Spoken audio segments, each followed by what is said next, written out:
Greetings everyone, welcome to Chess Advanced. And this game was played in Title Tuesday that was held on June 10th. So this game is going to be very interesting. And this game is also played between two very amazing friends.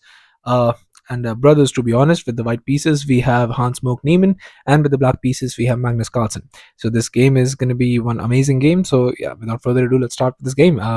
Hans starts with e4, Magnus starts with e5. We have knight to f3, knight to c6, bishop to c4, going for the Italian game, and we have knight to f6, d3, but just here just bishop to e7, and we have knight to c3, castles, and here just a3, d6, and here just going for a very solid structure. I mean, with all of this, and not even castle yet, and we have bishop to e3, but here just a5, and here queen to e2, but here just bishop to e6, and here just queenside castle by Hans. So he's definitely going to push those pawns all the way and try and start an attack, and here just queen to d7, but now just going for rook h to g1. We have knight to g4, immediately just going for that bishop, because those bishop pace are going to be very difficult to hold once you just execute that central thrust. And after you, if you get able to get this bishop pace like this, and with this and get an open file in the rook, I mean, it's going to be very much difficult to hold this position, but it's all fictitious. So here just h3, but now just knight captures. We have f captures, but just a4, just trying to keep that closed, and maybe just push that pawn once the rook joins the party.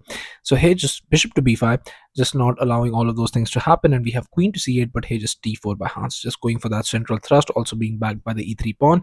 And we have knight to a5, but here just g5, just pushing it all the way. We have bishop back to d7, and you can see that with all of these moves, Magnus's position has been pushed to the backside.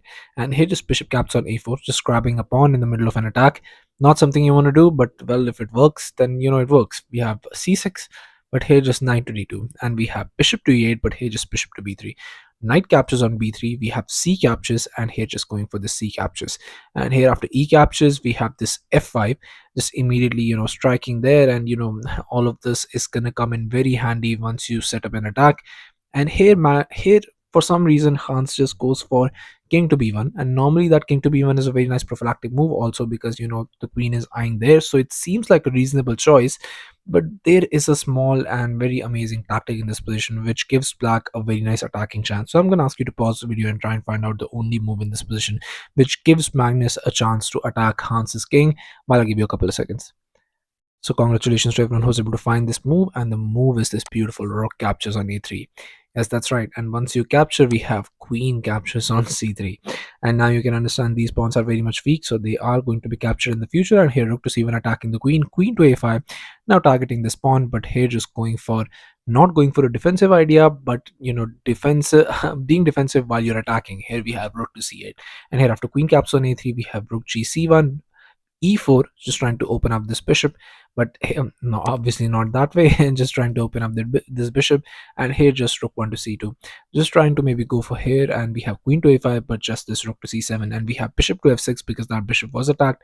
But now even going for rook caps on b7, grabbing a pawn and saying, well, you want to mate my king, go right ahead. And here we have queen to a1 check, king to c2, queen to b2 check, king to d1, and just f4 in this position, trying to open up more lines towards the king.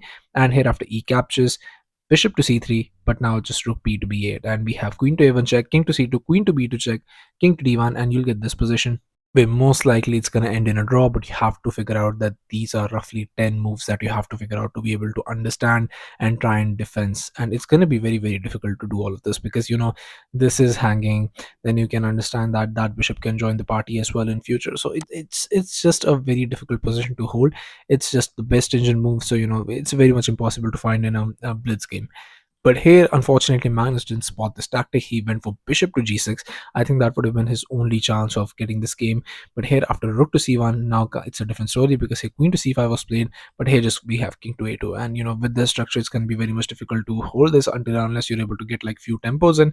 But here, bishop to g5, and we have rook g to e1. And here bishop to h4, but here just rook moves, and you have to understand that black has attacked, black's attack has failed, and now if you push it too much, you might get into a losing position. And that's sometimes important to realize in a game, because you might not realize it, but when you get a lost position, I mean, you will realize it. So here bishop to g5, but now just comes this knight to f1, just defending that pawn, because if that pawn falls, these pawns could be absolutely amazing pass pawns. And we have f4, but this f4 move unfortunately doesn't work, and Magnus actually blundered this game. So here You can pause the video, try and find out the moon. I'm going to show it to you either way, because you have this beautiful knight to e4 that comes with a fork. And the issue is you cannot capture here, because if you capture here, then just queen is hanging. But that is exactly what Magnus does. Magnus goes for queen captures on c1, sacrifices the queen. We have rook captures and bishop captures, so you got two pieces for the queen, and maybe, some action, but it's just going to be very much difficult. You're going to need to capture this pawn. Those rook needs to have open files, only then and only then you have some sort of compensation. But here e captures was played, but here just bishop captures. These bishop pairs, they look good, but they are not that good. Here rook to d1, but in this position out of the way, because that was under attack, so you could not capture. But now you can capture, so here just bishop to g6, but here just knight to e3. And we have e4, but now comes this b4. And here, once the rook gets into the party, trying to maybe set up some sort of an attack, but here just a4, just pushing those pawns all the way, and saying that I'm going to push those pawns, that's there for my defense, and you have absolutely no attack. Here h5, but now just comes a5, and we have rook to c8, but here just king to b3, king to h7, rook to f1, and here just rook c to e8. And Magnus can only wait and hope that something just turns up his way. But here just rook caps on f4, just sacrificing the exchange. And here after rook caps on f4, we have queen to d2. And here rook e to f8 was played, but just b5, and here rook to f2, but just queen to d4. And here after queen rook to e2, here just Hans goes for a6, just pushing those pawns all the way. And here in this position, we have b captures on a6, we have b captures on a6, and here just rook to a8, but just a7. And here in this position, Magnus tries rook to e1, but this just completely doesn't work. We have king to a2, and here rook to c1, and here queen to b6, but now just come rook c to c8. We have queen to b7, h4, but now just b4, and Hans is just going to push those pawns. But it's blitz, so anything can happen. So Magnus plays along. King to h6, we have b5, king to g5, we have b6, and even going for king to f4, so much so to try and get this knight out of the way to push that pawn. But here just queen captures on c8, we have rook captures and b7, and it was in this move Magnus had enough, and Magnus in this position on move 51 resigned the game. And Hans Niemann got this spectacular victory against Magnus in just 51 moves. And it's a blitz game, so we're not gonna analyze it a bit too thoroughly, because, well, it's blitz, anything can happen. And but no, it was a fantastic game by Hans. By seeing that knight to d4, he was able to get that, but I think Magnus really blundered it, because that also came with an attack to the queen. So but if Magnus had spotted that rook caps on a3 tactic, a game could have gone very differently. So yeah, thank you all for watching. I'll be coming back with such amazing games, so stay tuned to the channel, subscribe to the channel, and I'll be seeing you guys very soon. Thank you all.